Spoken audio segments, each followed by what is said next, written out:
जीवन को महान बनाने वाली प्रेरणादायक कहानियां, निस्वार्थ भाव से जगत कल्याण की सेवा में समर्पित महान व्यक्तियों के अनुभव। प्रजापिता पिताश्री ब्रह्मा एवं मातेश्वरी जगदम्बा सरस्वती के संग के रंग, ईश्वरीय यज्ञ इतिहास की झलकियां तथा परमात्म शक्ति अनुभूति से अपना जीवन श्रेष्ठ बनाने के लिए देखिए कार्यक्रम प्रेरणा। दीपक देता है रोशनी फैलाने की प्रेरणा, फलदायी वृक्ष देता है देने की प्रेरणा, मधुबन देता है महकते रहने की प्रेरणा, महान व्यक्ति देते हैं जीवन जीने की प्रेरणा। आओ प्रेरणा से दें हम सभी को प्रेरणा।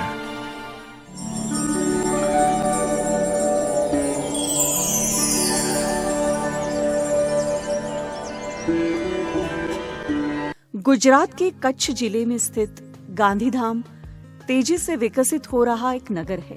कांडला पोर्ट संकुल के कारण इसे औद्योगिक एवं व्यावसायिक केंद्र की पहचान मिली है। 1950 में इस नगर की स्थापना भारत के विभाजन में आए हुए सिंध प्रांत के प्रवासियों के लिए की गई। गांधीधाम ब्रह्मा कुमारीज ईश्वरीय विश्वविद्यालय की मुख्य संचालिका है आदरणीय राजयोगिनी उर्मिला दीदी जी। दीदी जी का जन्म 1942 में स्वर्ण नगरी अमृतसर में हुआ। बचपन से ही आप भक्ति और कला प्रेम से भरपूर रही। आप शांति प्रिय, वैरागी, स्थिरचित, एक रस और अचल अडोल स्वभाव के व्यक्तित्व की धनी हैं। परमात्मा की खोज में आपको 1952 में अमृतसर से दादी जानकी जी के द्वारा ईश्वरीय ज्ञान की प्राप्ति हुई। उसी वर्ष आपको माउंट आबू में मम्मा बाबा से मिलने का सौभाग्य प्राप्त हुआ। मम्मा बाबा की विशेष पालना प्राप्त कर 1955 से आपने अपना जीवन ईश्वरीय सेवा में समर्पित किया। तब से पटना, अमृतसर, मुंबई, कोलकाता, मुजफ्फरपुर, सूरत, वडोदरा आदि स्थानों पर सेवाएं देते हुए 1971 से बाप दादा की विशेष प्रेरणा से आपने कच्छ प्रांत में सेवाएं शुरू की और 1975 से गांधीधाम में स्थायी रूप से आप अपनी सेवाएं दे रही है। उर्मिला दीदी ही नेपाल और गुजरात की सेवाओं की शुरुआत के लिए निमित्त रही। पूरे कच्छ जिले में बाबा को प्रत्यक्ष करते हुए आपने अनेक कार्यक्रमों का आयोजन किया। दीदी जी की पालना में हजारों आत्माएं ईश्वरीय प्रेम और पालना का अनुभव कर रहे हैं।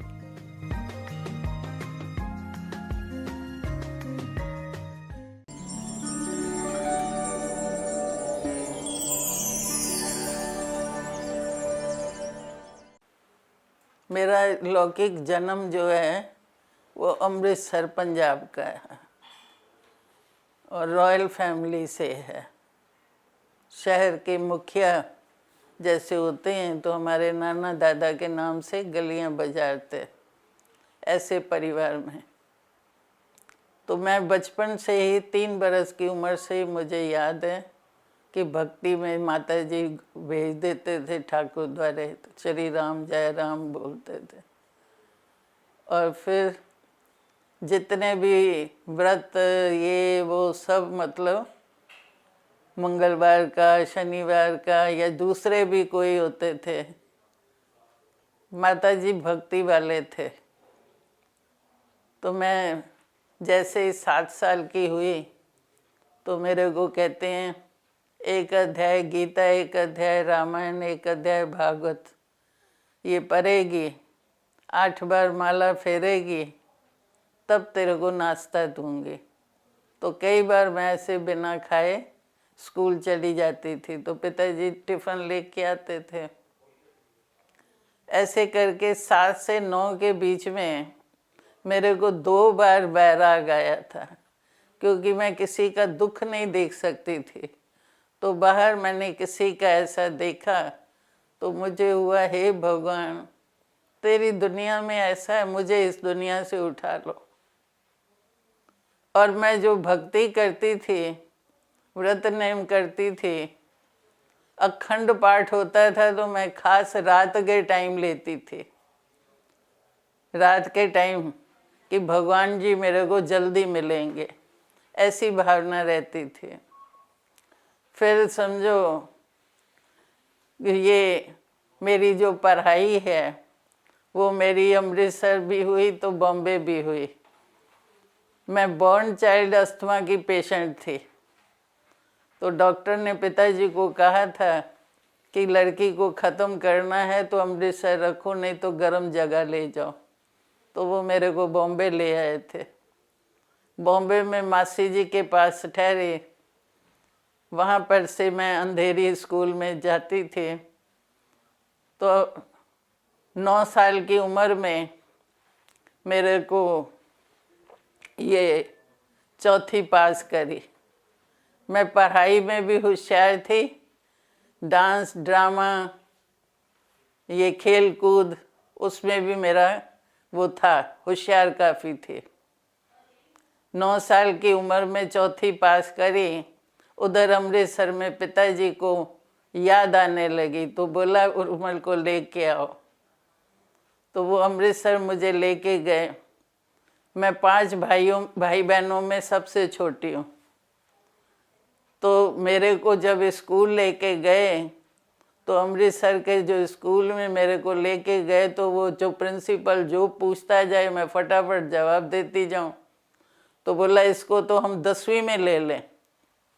अब कहाँ मैं 4th पास की 5वीं में जाएं, लेकिन उस समय फिर इंग्लिश नहीं थी, तो इंग्लिश ना होने के कारण उन्होंने मुझे 8वीं में लिया। तो 8वीं क्लास, इधर ये पढ़ाई का हुआ, उधर क्या हुआ, निर्मल स्वामी जो महाराज थे, स्वामी थे, उन्होंने सम्मेलन रखा था। तो पूरे भारत से इधर उधर से सब संत महात्माएं आए थे। तो आबू से ये जानकी दादी और रुक्मणी दादी उस सम्मेलन में आए थे। तो जैसे संत महात्माओं के दर्शन करने हम सब जगह गए, तो जहाँ पर ये दोनों दादियाँ बैठी थी, वहाँ पर कुछ भाई बहने बैठे हुए थे। एक माता खड़ी थी हाथ जोड़ करके, और उसके आँखों से पानी गिर रहा था। तो वो जो बोल कुछ नहीं रहे थे, आवाज़ कुछ नहीं थी, वो जो शांति का वातावरण है वो मेरे को बहुत अच्छा लगा। ये 8 दिन का वो सम्मेलन था, वो पूरा हो गया। तो बहनों को किसी ने निमंत्रण दिया, तो माता जी को पता चला, तो वो हमारे मौसी के लड़के के ससुराल वाले थे। तो माता जी ने कहा वहाँ तो हम नहीं जाएंगे। फिर वहाँ उनके निमंत्रण पूरा होने के बाद ढाब खटीका करके स्थान था, वहाँ पर बहनें आई थी। तो उस समय जानकी दादी नहीं थी, चंद्रमणि दादी और रुक्मणी दादी थी। तो माता जी के साथ जब मैं गई तो वहाँ पर मैं एकदम पीछे बैठी हुई थी। तो चंद्रमणि दादी ने आत्मा का लेसन दिया, वो सुना। मैं सुन रही हूँ, एकदम स्थिर बैठी हूँ, और मेरे आँखों से ये जर पानी गिर रहा था, क्योंकि मेरे को अंदर ये होने लगा, हे भगवान, वो दिन कब आएगा जो मैं भी इन देवियों जैसी बनूं। ये स्वाभाविक है, सुनाने वाला देखेगा, एक छोटा बच्चा सामने बैठा है और आँखों से आंसू गिर रहे हैं। तो चंद्रमणि दादी ने सबके जाने के बाद मुझे बुलाया, अपनी गोद में बिठाया, मेरा नाम पूछा, ये सब। अब स्कूल के लिए जो रोज़ माता जी मुझे पानी के छिट्टे डाल के उठाते थे, तो मैं घर में जैसे गई, माता जी को मैंने बोला कि मेरे को अभी वहाँ जाना है। तो ऐसे करके सुबह सुबह पंजाब में खटियाओं में सोने का रिवाज है। तो मेरी ऐसे जैसे सवेरे सवेरे कोई खटिया हिला रहा है। उस समय कोई आतंकवाद यह सब कुछ नहीं था। ये 1952 की बात है। सिंध से ये आए थे 1950 में। 2 साल के बाद जब ये सेवा में निकले हैं, उस समय से हमारा ये ज्ञान का ये रहा है। तो माता जी के साथ वो सवेरे क्लास में जाना, वहाँ से घर आकर के स्कूल जाती थी, स्कूल से सीधा मैं सेंटर चली जाती थी। और मेरे को ऐसा होता था कि बहनें इतनी सेवा कर रही हैं, अभी जो भी कोई आएगा उनको मैं सुनाऊंगी। तो ऐसे कोई भी आता था तो उनको मैं फिर वो मुरली सुनाती थी, और वहाँ सारा दिन जैसे ठहर के शाम को फिर घर आती थी। परिवार में पिताजी और भाई लोग बिजनेस वाले थे। वो सवेरे जब मैं स्कूल चली जाऊँ, वो घूमने पंजाब में रिवाज था, सवेरे सब सैर करने जाते हैं, तो मेरा तो स्कूल होता था। 8 दिन में ही उनसे मिलना होता था जब घर में रविवार का दिन होता था। और शाम को मैं आती थी, खाना पीना खा करके सो जाती थी। अमृत वेला मैं अपना बिस्तर एक अलग सुबह ऊपर रखती थी। पंजाब में 2 छतें रहती थी, तो एक छत होती थी खाने के साथ और एक छत एकदम ऊपर जो लैट्रिन के साथ। तो एकदम ऊपर की छत में मैं अपना एक बिस्तर लगा देती थी और आधी रात को ही ऊपर चली जाती थी और चक्कर लगाती रहती थी और अपने से बातें करती थी। उर्मिल, तू कौन है? ये तो तेरे शरीर का नाम है, ये सारी दुनिया जो है वो तेरी संतान है। जैसे करके कोई भी माता अपने बच्चे के साथ थोड़ी कोई संबंध रखती है, ऐसे करके अपने आप से बातें करती थी। और उसी समय फिर आप ये समझो कि ऐसा ये रहा हिसाब किताब कि 3 मास हो गया। मेरा पहला पत्र बाबा को मैंने लिखा, बाबा आप तो परम धाम से आ गए हो, मैं तो आपसे मिल नहीं सकती। तो बाबा का पत्र आया, बच्ची तेरा नाम ही है उर्मिल, उड़ के मिलने वाली। ऐसा करके बाबा ने ये लिखा। फिर पिताजी से माताजी और मैंने छुट्टी मांगी। हमको 8 दिन की छुट्टी दी थी। हम गए वहाँ, लेकिन 29 दिन रहे। मैं बाबा के साथ ऐसे जैसे बिल्कुल जहाँ बाबा को देखूं, क्योंकि मेरा बचपन आप समझो आज तक भी बाबा के साथ मेरी अटैचमेंट बहुत है, साकार रूप से भी और अव्यक्त रूप से भी। तो साकार बाबा को मैं जहाँ देखूं, आगे से पीछे से, ऐसे बाबा खरे पेट थोड़ा निकला हुआ था तो ऐसे जाकर के बाबा के मैं पकड़ लेती थी, आगे से पीछे से, हाथ तो छोटे छोटे। बाबा जब मम्मा भोजन करने बैठते थे तो बोलते थे वो बच्ची कहाँ है। पहली गिट्टी, गिट्टी समझा, ग्रास माना, पहले जो तोड़ करके खाते हैं तो मेरे को खिलाते थे। उन्हीं दिनों की बात है। कुछ भी बात हो, कहीं जाना है, कुछ करना है, तो मैं बाबा के पास जाके पूछती थी, बाबा मैं ये करूं, बाबा मैं ये जाऊं, मैं बाबा ये करूं। ऐसे उस समय ये जो नहीं ग्रामोफोन के माफिक वो था, रिकॉर्ड चलाते थे ग्रामोफोन में। तो क्या हुआ, एक बार मैं उस ग्रामोफोन की चाबी को घुमाते घुमाते वो ठका हो गया। ना मम्मा को बताया, ना माता जी को बताया।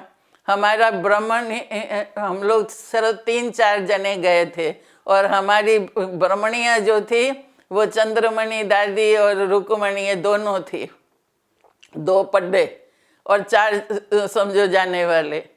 तो मैं उन्हों को भी कुछ नहीं बोला, माता जी को भी नहीं कुछ बोला, मम्मा को भी नहीं बोला, सीधा भागी गई बाबा के पास। बाबा मेरे से गलती हो गई है। बाबा ने कहा बच्ची क्या गलती हुई है? मैंने कहा बाबा वो ग्रामोफोन है ना, मैंने ऐसे ऐसे ऐसे ऐसे किया, वो ठका हो गया।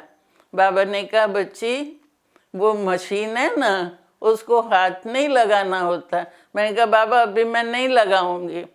तो उसके बाद आप ये समझो बाबा का बहुत मेरे प्रति वो प्यार हो गया कि ये कितनी सच्ची बच्ची है कि इसने आकर के ये बताया है। अगर नहीं पता होता, सुबह क्लास होती और ऐसे ये किसने किया क्या किया पता ही नहीं चलता। तो ऐसे करके बाबा का बहुत समझो ये स्नेह रहा।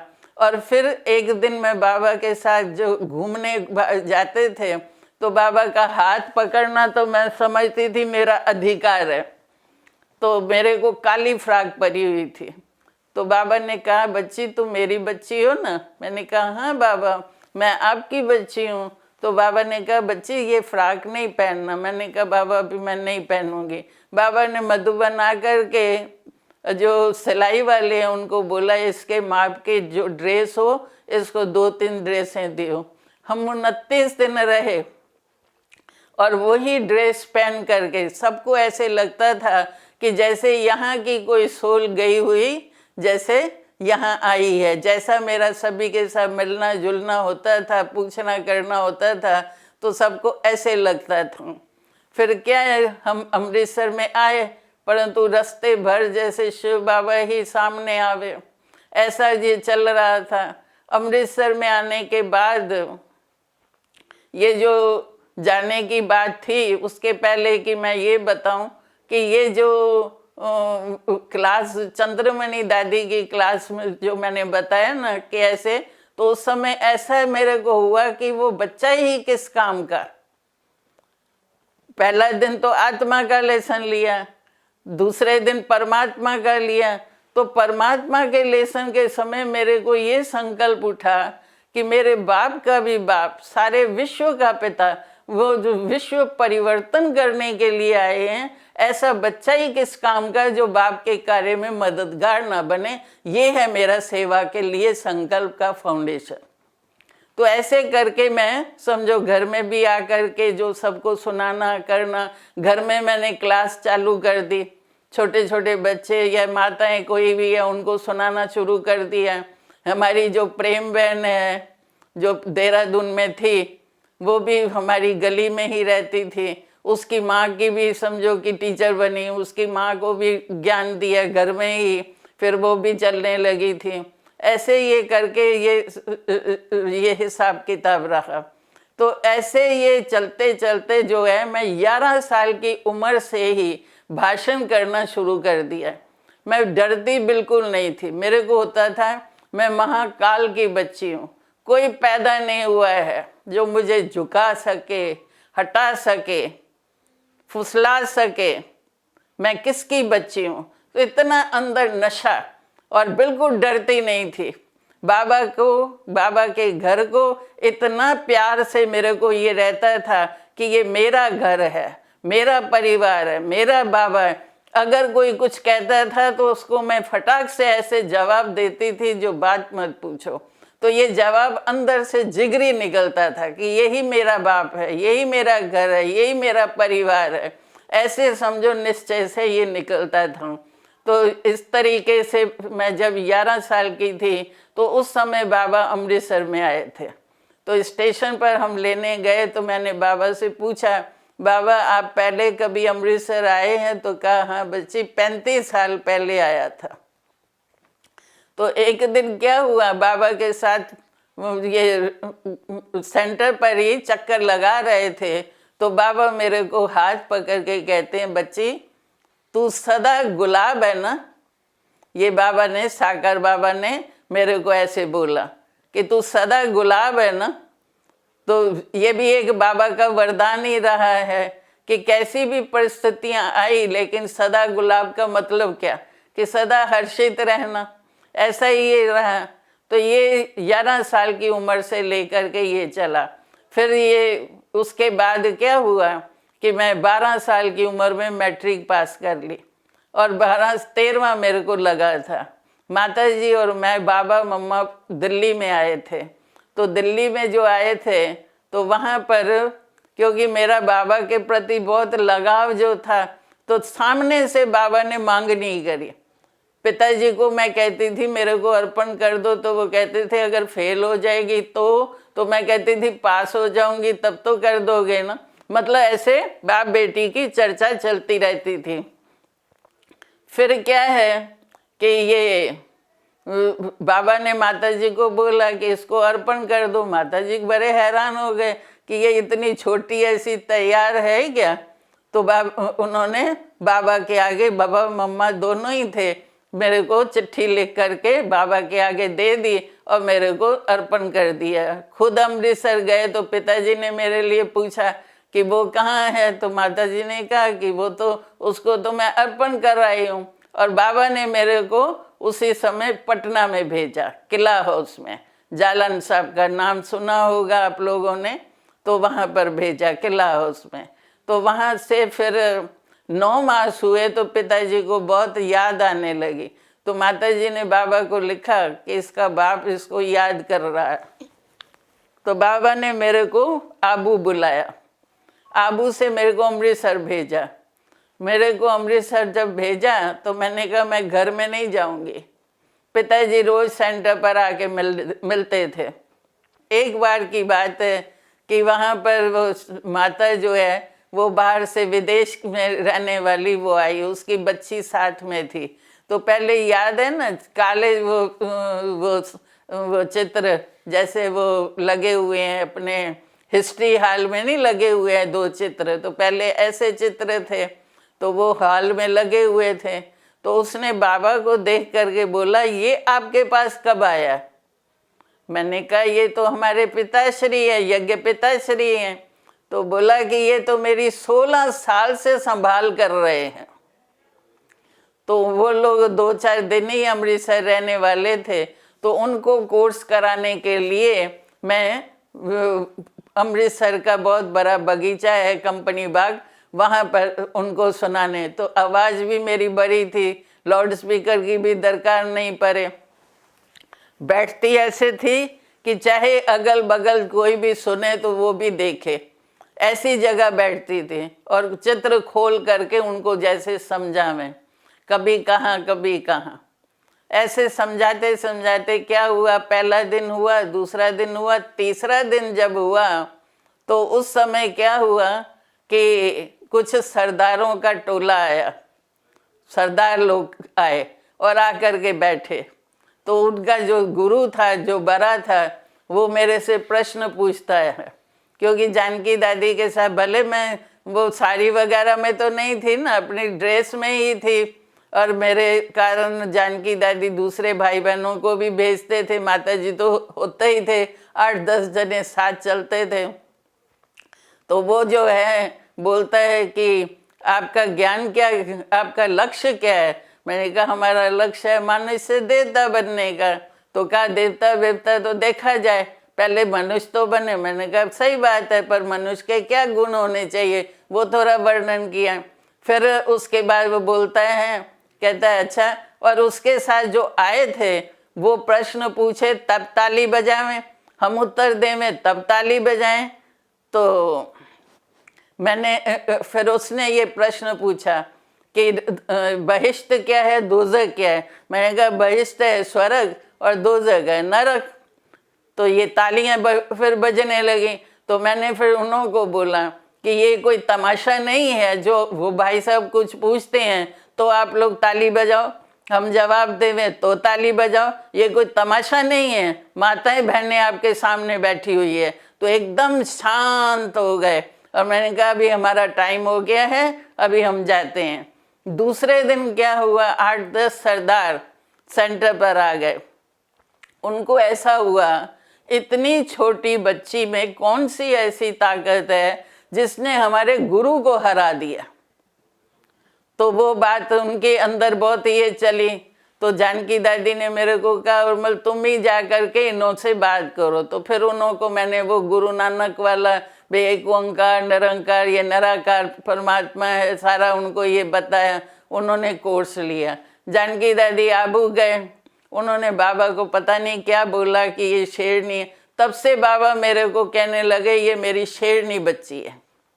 बाबा हमेशा मेरे को कहते थे ये मेरा बेटा है, जमाता जाएगा बिठाता जाएगा आगे बढ़ता जाएगा। इसीलिए आज तक भी ना कोई स्थान से ना कोई व्यक्ति से लगाव है।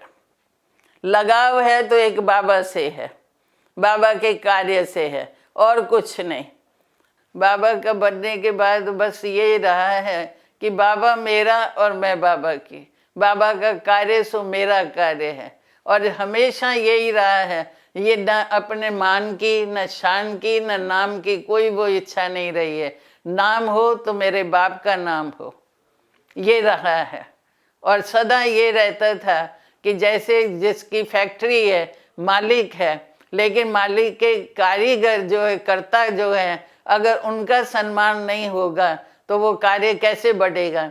इसलिए मैं हमेशा ये समझती थी ये फैक्ट्री मेरे बाप की मेरी है और ये सब कार्य करता है, मुझे सबको रिस्पेक्ट देनी है, मेरे को लेने का नहीं संकल्प करना है। ऐसा ये रहता था।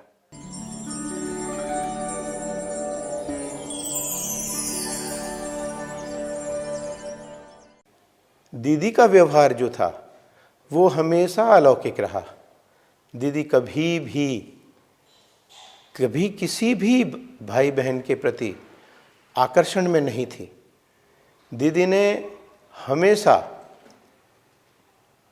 अपने आप को अलौकिक ज्ञान के अंदर में रखा, लेकिन हमें पालना देने में कभी कोई कमी नहीं रखी। खड़े पानी में या स्टिल वाटर में अगर हम पत्थर फेंकते हैं तो भी उसमें हलचल होती है, बट दीदी के चलन में हमने कोई हलचल नहीं देखी। कितनी भी बड़ी बाधाएं आ जाए, कुछ भी हो जाए, बट वो अचल अडोल है। वो एकदम बाबा के नज़दीक हैं, ऐसे लगता है हम भी बाबा के नज़दीक आ गए हैं उनसे मिलके। मुझे एक स्वामी विवेकानंद का एक सेंटेंस याद आ रहा है कि कोई भी साधना पथ पर आपको आगे बढ़ना है तो you should cultivate attachment at the same time detachment also. So दीदी से जब हम पर्सनली बात करते हैं या कोई हमारी साधना संबंधी समस्या है जो उसका हम हल मांगते हैं, तो बड़ा ही जैसे अपनेपन से वो हमको जवाब देती है। तो हमको जब लगता है जो हमारे साथ वो हमारी आँख में आँख मिलाकर जब बात करती है तो हमें लगता है कि हम और वो है, बाकी दुनिया में और कोई नहीं है। जब भी हम दीदी को देखती हूँ तो ऐसे लगता है कि जैसे ब्रह्मा बाबा और मम्मा दोनों का कंबाइंड स्वरूप है। और दीदी जो है ना, पालना ऐसे देती है जैसे लौकिक माँ अपने बच्चे को कैसे पालना देती है, और अलौकिक तरीके से भी समझाती है, अच्छी अच्छी शिक्षाएं देती हैं। यही इनमें एक खूबी है कि वो ज्ञान स्वरूप बन करके दूसरों को शिक्षाएं देती हैं। दीदी के साथ हमने रहकर उनके साथ हमने सीखा है कि हर परिस्थिति में कि अपनी स्थिति कैसे अचल अडोल रहे, वो हमने उनसे सीखा है और इसका हमें बहुत लाभ मिला है। अगर डांटना भी पड़ता है, सख्ती भी दिखाती हैं, लेकिन अंदर से बहुत नरम है, बहुत प्यार करती हैं और वो प्यार की देवी हैं। तो वो एक ऐसी देवी हैं जो दूसरे का जो परेशानी होती है वो अपने ऊपर लेकर के दूसरे को फ्री कर सकती हैं। कि जिसके दर्शन से ही हम जो हमारे सारे दुख दर्द टेंशन है भूल जाते हैं। कई बार कितने भी टेंशन में आते हैं, यहाँ आते हैं सेंटर पे, उनसे 2 मिनट ही बात करते हैं तो हमें ऐसा लगता है कि सब भूल गए हैं। और कई बार तो ऐसा होता है कि दीदी की एक विशेषता है कि दीदी बहुत कम बोलते हैं, पर जो वो बोलते हैं वो इतना नाप तोल कर बोलते हैं कि कोई 10 मिनट में जो बात समझाता है वो दीदी एक वाक्य में हमें समझा देती है और हमें लगता है कि हमारी शंका का समाधान हो गया है। दीदी में हमेशा त्याग, तपस्या, सेवा, इन 3 त्रिवेणी संगम इतना समाया हुआ है। जिस तरह से कहते हैं 3 त्रिवेणी नदियाँ बहती हैं, तो उसी तरह से दीदी की लाइफ में भी ये तीनों बातों की त्रिवेणी धारा बहती रहती है। बाबा हमें जीने का सहारा मिल गया, बाबा हमें जीने का सहारा मिल गया, तेरे प्यार और दुलार का किनारा मिल गया हो। बाबा हमें जीने का सहारा मिल गया, बाबा हमें जीने का सहारा मिल गया।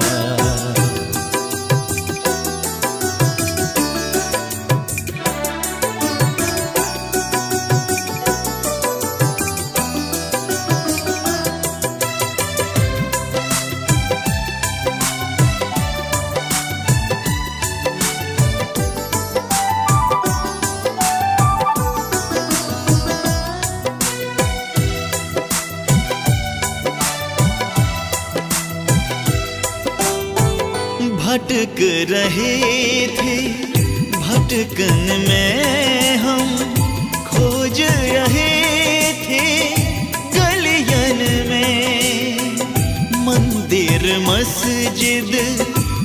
गुरुद्वारे में, पत्थर गुरु पहाड़ों में। मधुबन के आंगन में हमें बाबा मिल गया, मधुबन के आंगन में हमें बाबा मिल गया। तेरे प्यार और दुलार